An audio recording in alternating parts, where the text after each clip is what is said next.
Êxodo, capítulo 16, versos de 1 a 5, é o texto base da nossa mensagem dessa manhã. Êxodo, capítulo 16, versos de 1 a 5.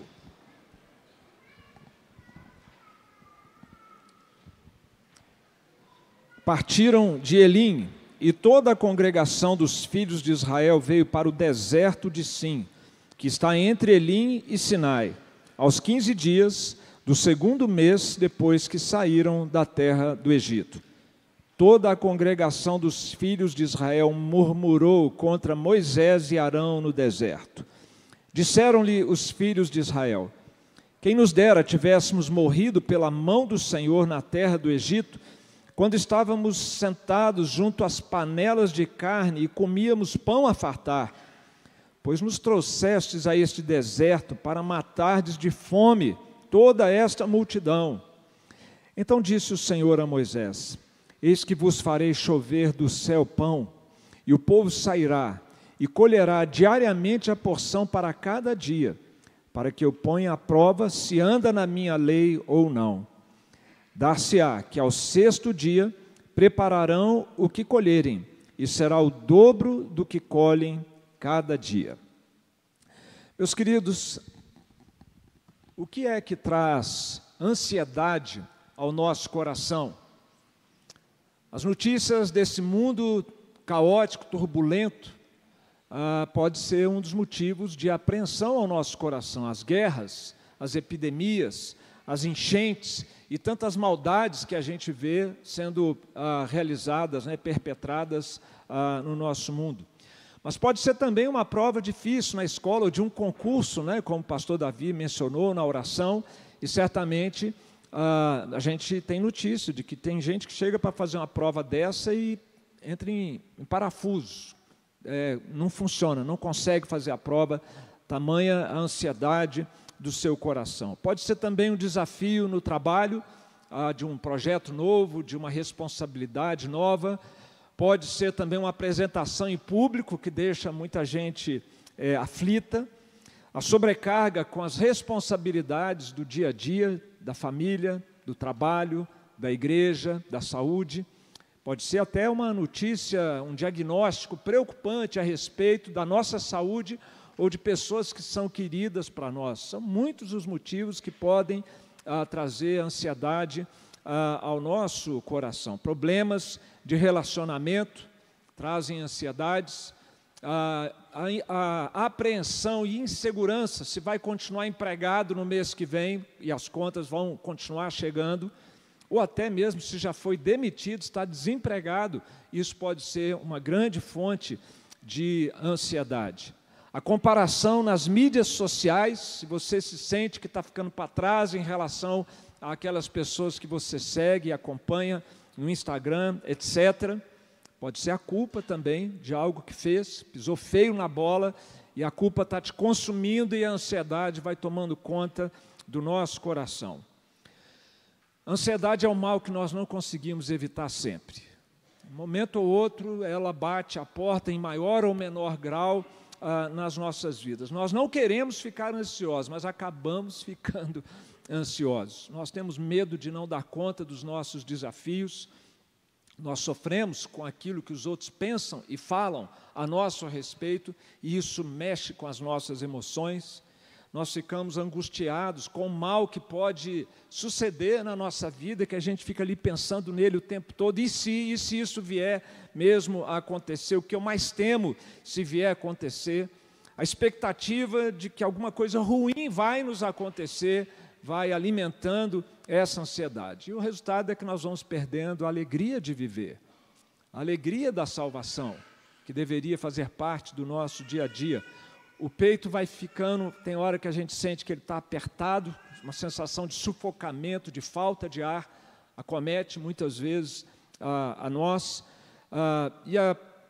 alguns pensamentos muito estranhos surgem na nossa mente, medo de enlouquecer, será que eu vou dar conta dessa pressão toda, medo de perder controle do nosso corpo, das nossas emoções, uma ansiedade tamanha que, de fato, em alguns casos, chegamos a perder o controle sobre o nosso corpo por alguns instantes, em alguns momentos, um nível crítico, descontrolado de ansiedade, que faz gerar uma sensação de pânico, de terror no nosso coração, a sensação de que nós vamos morrer.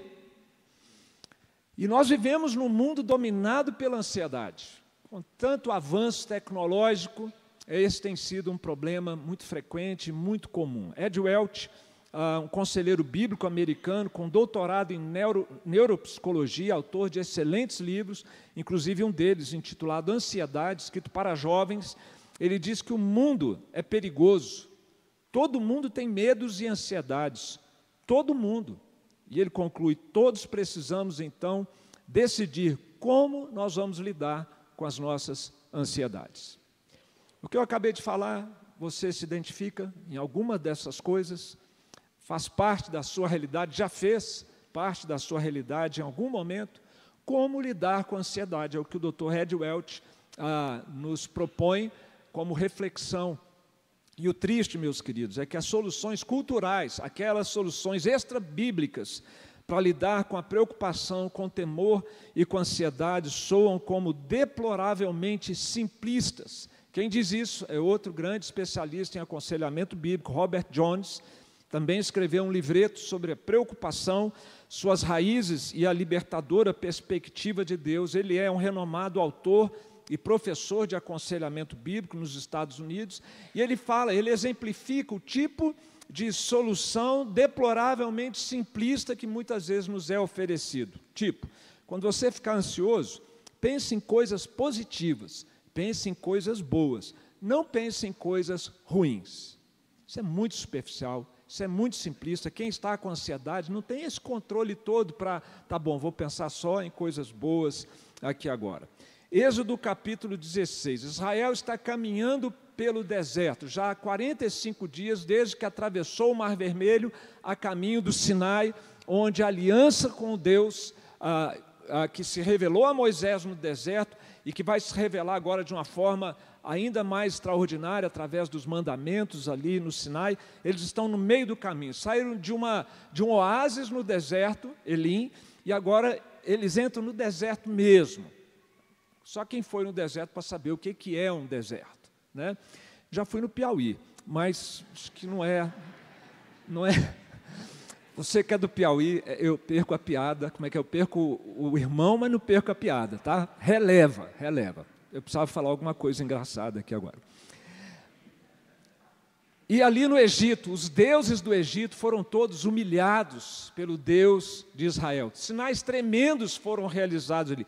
Para cada Deus celebrado no Egito, Deus humilhou aquele Deus. Só para dar um exemplo, o principal Deus é o Deus Sol dos egípcios, é Ra, é o nome do Deus. E Deus manda uma praga que deixa tudo escuro. Humilhou o Deus Ra do Egito. Então, sinais tremendos foram feitos, e agora Israel estaciona no deserto de Elim. Eles ficam ali cerca de um mês, estão acampados ali 600 mil homens, provavelmente 2 a 3 milhões de pessoas, incluídas as mulheres e as crianças, e algo terrível está acontecendo. A comida que eles trouxeram do Egito foi acabando. E ou eles estavam prevendo a fome, ou eles já estavam sentindo fome. E eles então começam a ter aquele burburinho entre as tendas. Sabe quando surge uma murmuração assim no meio da igreja? Falando mal da liderança? Aqui isso não acontece, tá? Mas lá aconteceu. Começou aquele burburinho, Moisés, Arão, e eles então estão assim alarmados. E agora, o que nós vamos fazer? Nós estamos com fome. Faz lembrar o Sermão do Monte, quando Jesus disse: que comeremos, que beberemos, ou com que nos vestiremos? A culpa é toda de Moisés e de Arão. E o povo murmura, toda a congregação murmurou. No verso 2 nós lemos isso, e a fala deles foi: vocês nos trouxeram para esse deserto para matar de fome toda essa multidão. Mas na verdade eles estavam murmurando contra Deus. No Salmo de número 78, versos 18 e 19, nós temos o seguinte: tentaram a Deus no seu coração, pedindo alimento que lhes fosse do gosto, falaram contra Deus, dizendo: pode acaso Deus preparar-nos mesa no deserto? Questionar a autoridade de Moisés e Arão foi questionar, na verdade, o poder de Deus. Só que Deus não pode fazer nada aqui, isso aqui é um deserto, não tem como a gente se alimentar aqui. Não é o que muitas vezes nós sentimos no nosso desespero, irmãos? A situação é crítica, pelo menos nós achamos que é, ou ela está fora do nosso controle, e a gente pensa, Deus não tem o que fazer aqui nessa situação, não adianta eu recorrer a Deus, não adianta eu confiar ou contar com Deus. Deus nem está sabendo o que está acontecendo, os pensamentos são muito descontrolados nessa hora. E Deus, então, graciosamente, como é da natureza do nosso Deus, Ele responde a Moisés e diz que vai fazer algo inusitado, algo inesperado. Ele vai fazer chover comida, vai fazer chover comida do céu. No verso 4, Deus diz isso, eis que vos farei chover do céu pão. E no Salmo 78, novamente, nos versos 23 a 25, olha que lindo a descrição desse momento da resposta de Deus. Nada obstante, Deus ordenou as alturas e abriu as portas do céu. Fez chover maná sobre eles para alimentá-los e lhes deu cereal do céu. Comeu cada qual o pão dos anjos. Enviou-lhes ele comida a fartar. Era uma geada diária que chegava bem no final da noite, antes que o sol esquentasse, como se fosse uma camada fina, escamada, de algo que lembra a semente de coentro, segundo o texto bíblico, e que tinha aroma de mel, e derretia quando o sol esquentava. E Deus determinou como a coleta seria feita. E tem tudo a ver com ansiedade. O esquema que Deus estabeleceu. Ele disse, vocês vão colher um gomer por pessoa por dia. Um gomer, meus queridos, seria o equivalente ao volume de 2 litros. E se sobrar, porque ia ter gente que não ia dar conta daquilo, não podia deixar para o próximo dia, ou querer consumir no próximo dia. E haverá uma exceção na coleta diária, que é o 6º dia. No 6º dia, vocês vão colher 4 litros, e não 2. Porque no 7º dia será dia de descanso, é um dia que eu estou dando para vocês, é um dia que vai marcar a aliança que eu faço com vocês, e é um dia que será testemunho para todos os povos, que mesmo não trabalhando nesse dia, Deus cuida de vocês. Hoje é domingo, é o nosso 7º dia, é o sábado cristão. Não trabalhar no domingo, não estudar no domingo, não cuidar dos seus próprios interesses, é um sinal da nossa aliança com Cristo e um testemunho que nós damos para o mundo à nossa volta, que desesperadamente, de sol a sol, de segunda a segunda, está correndo atrás. Nós podemos parar e descansar, é um dia que o Senhor deu para nós, e é um testemunho de que, mesmo não trabalhando nem estudando nesse dia, não deixando de fazê-lo nos outros dias da semana, Deus nos abençoa, nós podemos contar e confiar com o nosso Deus, ou no nosso Deus, na sua provisão. E eles então batizaram aquela comida. Já ouviu falar em comida batizada? Aqui o sentido é outro, tá? A comida foi batizada aqui com um nome. O nome que eles deram para o pão do céu é, que isso? Maná. No hebraico significa, que isso? Tá? Você pode estar estranhando colocar uma pergunta como nome de alguma coisa, mas você tem um WhatsApp aí no seu celular? É uma pergunta que virou nome de uma coisa, um trocadilho, né, com WhatsApp em inglês. E aí, tá tudo bem? E que virou WhatsApp. A gente não fala app, né? No inglês eles falam WhatsApp. Aliás, nos Estados Unidos eles não usam WhatsApp. É uma coisa assim inexplicável, tá? Mas é o que aconteceu então. Maná, uma pergunta, virou o nome do alimento. Tipo, what? O quê? Tá? É isso, mais ou menos isso. Aqui mostra a surpresa de Israel quando eles viram aquilo no chão. Nunca tinham visto. Isso nos faz lembrar, meus irmãos, que Deus tem poder para nos surpreender nas situações mais adversas da nossa vida. Ele tem poder e Ele nos ama o suficiente para fazer isso, para intervir, para trazer provisão para as nossas vidas. Afinal, Ele é poderoso para fazer infinitamente mais do que tudo quanto pedimos ou pensamos, conforme o seu poder que opera em nós. Amém, irmãos? A Ele seja a glória em Cristo e na igreja por todas as gerações, para todos sempre. Efésios 3, 20 a 21. E Deus estabeleceu o maná, aquela provisão alimentar, como uma prova diária da confiança de Israel, do povo hebreu. Na verdade, não era Israel ainda, era o povo hebreu. Israel não tinha, eles eram conhecidos por esse nome, como hebreus. E ali então Deus coloca aquela coleta diária como uma prova da fé e da confiança deles no Senhor. Verso 4 do capítulo 16 deixa isso claro. Então disse o Senhor a Moisés: eis que vos farei chover do céu pão, e o povo sairá e colherá diariamente a porção de cada dia, para que eu ponha à prova se anda na minha lei ou não.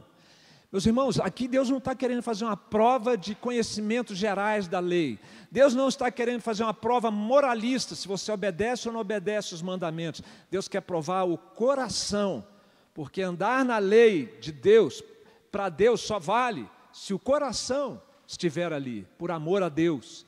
Se for algo assim do íntimo, e não apenas para barganhar com Deus, para aparência ou qualquer outra coisa. A ideia, meus irmãos, que Deus queria ensinar para Israel é o seguinte: olha, o maná para hoje está garantido. Colheu? Pode ficar tranquilo que esses 2 litros serão suficientes para alimentar você. 1 gomer é a medida de cada dia. Mas e amanhã? No deserto, você olha para um lado, não tem nada, mas e amanhã? Amanhã vai ter maná de novo. Mas como eu posso ter essa segurança? Eu estou prometendo para vocês, eu estou dizendo que vai ter. Podem confiar. Não precisa aguardar para amanhã, nem pode. Vai dar vermes, vai dar mau cheiro e vai ser uma prova de ansiedade, um sinal de ansiedade do seu coração, que você não está confiando que vai ter o maná amanhã. Andar no deserto, meus irmãos, tem que ser assim, pela fé em Deus. Todos nós atravessamos o deserto, mais ou menos árido, em algum momento da nossa vida. A nossa existência aqui, até estarmos no céu, na vida eterna, é considerado como um deserto. Existe uma analogia nas Escrituras com esse momento da nossa existência, que inclusive é chamado de peregrinação. Nós estamos indo para a nossa terra prometida, para a cidade, cidade eterna, onde nós somos aguardados. E muitas vezes, meus queridos, nós estamos querendo viver o hoje com base nas experiências nossas com Deus do passado. Não vai funcionar. Mas eu tinha uma intimidade com Deus tão boa, eu tinha paz no meu coração, agora está um caos, está tudo tumultuado. É porque o maná tem que ser colhido a cada dia. A nossa relação com Deus deve ser cuidada e cultivada a cada dia. Por 40 anos, o povo de Deus teve o maná. Deus nunca falhou, nem um dia. 40 anos, vezes 365 dias, o maná foi entregue ao povo. Deus nunca falhou, Deus nunca deixou Israel envergonhado por ter confiado nele, até chegarem à terra prometida. Que coisa tremenda! Maná todo dia, 40 anos. Avistaram a terra prometida. Quem sabe foi naquele dia em que os espias foram lá e voltaram, um cacho de uva carregado por 2 homens, e que o maná foi extinguindo, foi cessando, porque agora eles iam ter tudo que eles precisavam na terra que mana leite e mel. O mel que mana, que escorre das tamareiras quando elas estão maduras, e o sol vai derretendo aquilo, é o mel que escorre, que mana das tamareiras. E aqui então, meus irmãos, nós temos um princípio espiritual do maná de Israel.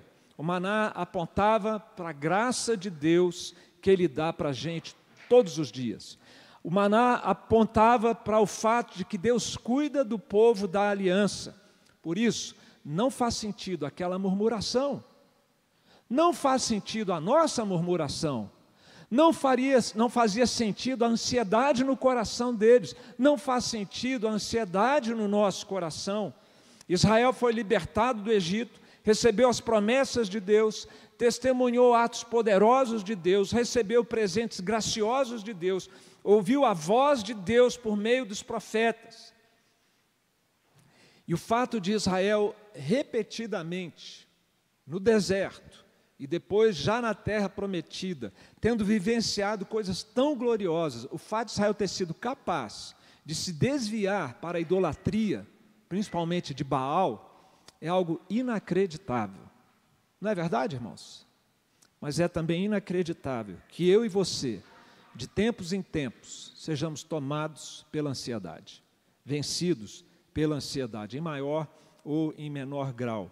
Porque a ansiedade, na verdade, é você pensar como será o amanhã, sem a presença de Deus, sem o socorro de Deus. Não será, não será. Ele diz que está conosco, sempre, todos os dias. Ansiedade é você pensar o amanhã como se você fosse órfão de um Deus todo-poderoso e todo-amoroso.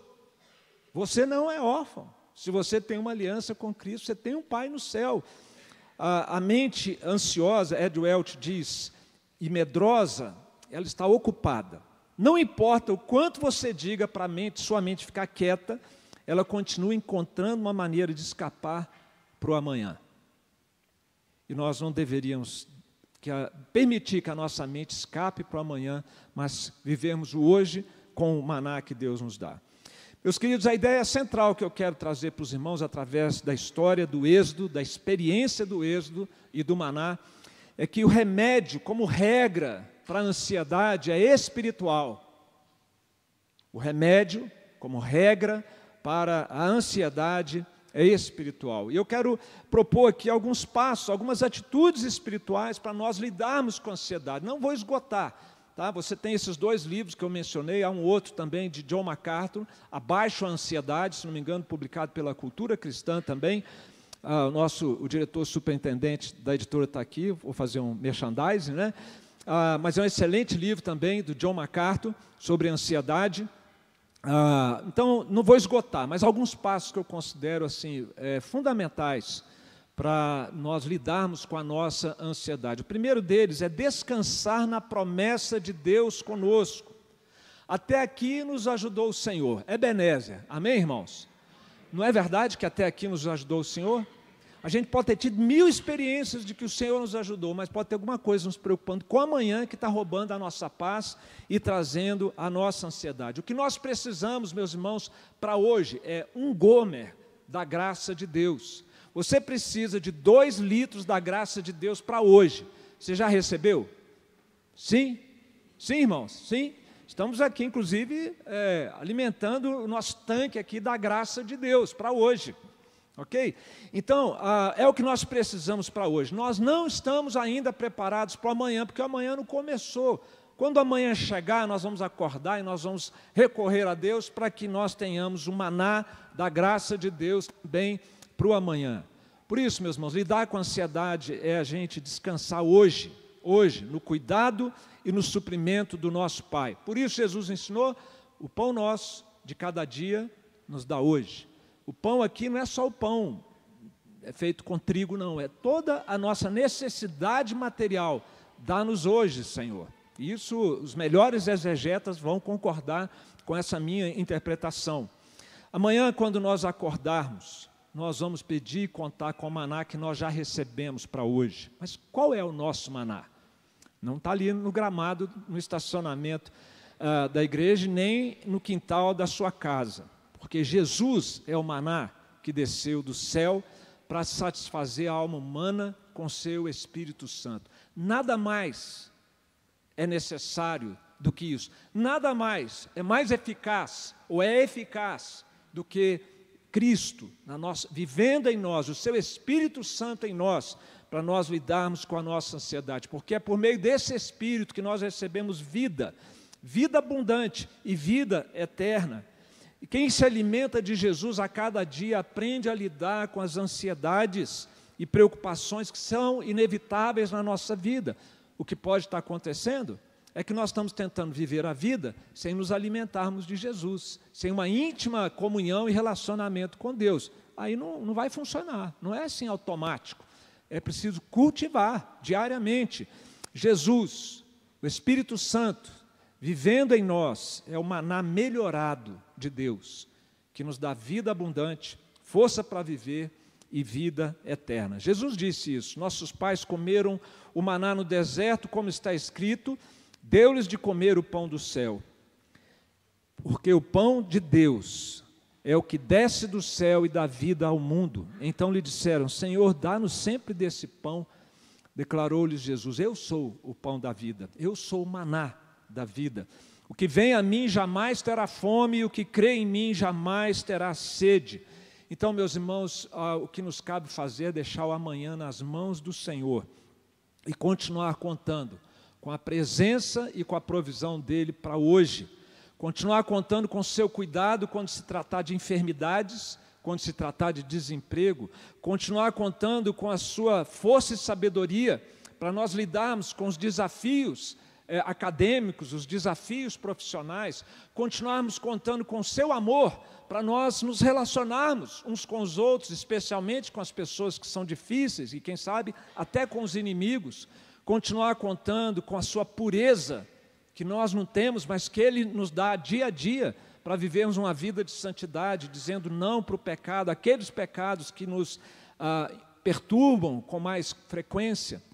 Robert Jones, que eu já mencionei, ele resume dizendo que crer na bondade de Deus nos liberta da preocupação.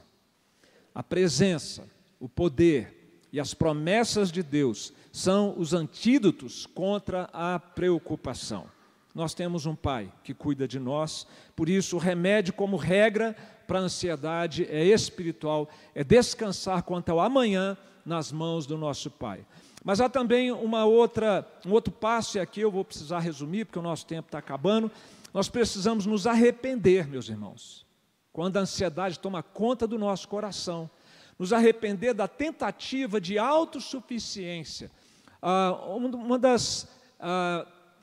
Dos insights, das percepções mais perspicazes do aconselhamento bíblico, é que na raiz, na base de todos os nossos pecados, inclusive o pecado da incredulidade que resulta na ansiedade, é o desejo que havia no coração de Adão e Eva, que está no meu coração e no seu, de ser Deus, de viver pelas nossas regras, de viver com a nossa capacidade, de estabelecer nossos propósitos e cuidar dos nossos interesses. E é porque nós queremos ser deuses, queremos controlar as coisas, controlar as pessoas, e isso não vai ser possível, porque nós não somos deuses, nós vamos perder esse controle em alguma coisa, perder o controle da saúde, perder o controle do marido, perder o controle da esposa, perder o controle de pecados. Nós não temos essa capacidade, nós não somos deuses. E é por isso que nós precisamos ter essa consciência e desistir dessa bobagem de querer, como Adão e Eva, ser como Deus, e reconhecer o nosso papel como criaturas, dependentes de Deus, e vivemos com mais leveza, porque Ele cuida de nós. Vinde a mim todos vós que estáis cansados e oprimidos, tomai sobre vós o meu jugo e achareis descanso para as vossas almas. É isso que o Senhor nos oferece. O meu jugo é suave, o meu fardo é leve. É preciso, para lidar com a ansiedade, meus irmãos, arrependimento. Ao invés de responsabilizar o outro que está me perturbando, que está me fazendo sofrer, ao invés de responsabilizar as circunstâncias que são adversas também, o que está acontecendo, ninguém aguenta. Ao invés de responsabilizar, quem sabe, o cérebro ou o próprio corpo, assumirmos a nossa responsabilidade por querermos sermos deuses e não confiarmos e descansarmos nas mãos de Deus. E por último, meus irmãos, um outro passo espiritual, prático também, para lidarmos com a ansiedade. Nós precisamos morrer todo dia para o nosso eu. Jesus, o convite dele foi assim, veja se está certo. Se alguém quer vir após mim, mate o seu pecado e me siga. Não? Está certo, não? Na sua versão não está assim? Não está assim, porque o pecado não se mata o pecado. O pecado da ansiedade não tem como morrer, ainda mais num mundo como o nosso, que é uma loucura, um mundo amaldiçoado por Deus, onde prevalece o pecado e a miséria. Não tem como matar o pecado, não é isso que a Bíblia ensina. Quem tem que morrer? O eu, meu velho homem. Jesus disse: se alguém quer vir após mim, a si mesmo se negue, dia a dia, tome a sua cruz e siga-me. Nós temos que morrer dia a dia para as tentações que chegam para nós, para os desejos pecaminosos do nosso coração, que são o resultado desse pecado mais profundo de querer ser como Deus e dizer não para os nossos pecados, negar a si mesmo, é o que Jesus ensina, tomar a cruz. Mas eu não tenho força para isso. E quem disse que é na nossa força que nós faremos isso? Por isso que nós precisamos de Cristo, por isso que nós precisamos do maná, por isso nós precisamos da graça que o Espírito Santo nos traz para sermos capazes de dizer não para o nosso pecado. O incrédulo, aquele que não nasceu de novo, jamais vai conseguir fazer isso. Ele vai ser corroído pela ansiedade ou vai tentar fazer alguns mecanismos comportamentais para controlar a ansiedade, mas lá a raiz, que é o coração dele, continuará intocado. No nosso caso, nosso coração já foi renascido e agora nós estamos aprendendo a ser uma nova criatura, e uma nova criatura aprende a confiar em Deus e aprende a morrer cada dia para o seu eu ansioso e fazer o que então no lugar? Seguir a Cristo, desfrutar da presença de Cristo, desfrutar do poder de Deus na nossa vida, se revestindo de Cristo. O remédio, meus irmãos, como regra para a ansiedade é espiritual. A gente pode ter uma vitória boa hoje sobre a ansiedade, mas nós vamos precisar do maná amanhã e vamos precisar vigiar amanhã e vamos precisar morrer amanhã e vamos precisar seguir a Cristo amanhã. É todo dia, é luta, meus irmãos. Uma luta que a Bíblia diz que nós somos mais do que vencedores por meio de Cristo Jesus, nosso Senhor. Esse remédio, que é espiritual para a ansiedade, tem um nome. Se você quiser anotar para comprar na farmácia, se chama Cristo. Vinde, comprai sem dinheiro e sem preço. Vinde às fontes, é que a palavra de Deus nos ensina, é Cristo. Ou o Evangelho que nos revela a Cristo. O Evangelho, meus irmãos, falar que o Evangelho é a cura para a ansiedade não é simplismo. Simplismo é querer oferecer outras alternativas. O Evangelho não é simplismo, o Evangelho é o poder de Deus para a salvação, a transformação e a pacificação do coração do pecador, como o meu e como o seu. Você crê nisso? Você crê que o Evangelho é o poder de Deus? Que Deus abençoe você com a sua paz. Não andeis ansiosos de coisa alguma, em tudo, porém, sejam conhecidas diante de Deus as vossas petições, pela oração, pela súplica, com ações de graça, e a paz de Deus, que excede todo entendimento, guardará o vosso coração e a vossa mente em Cristo Jesus.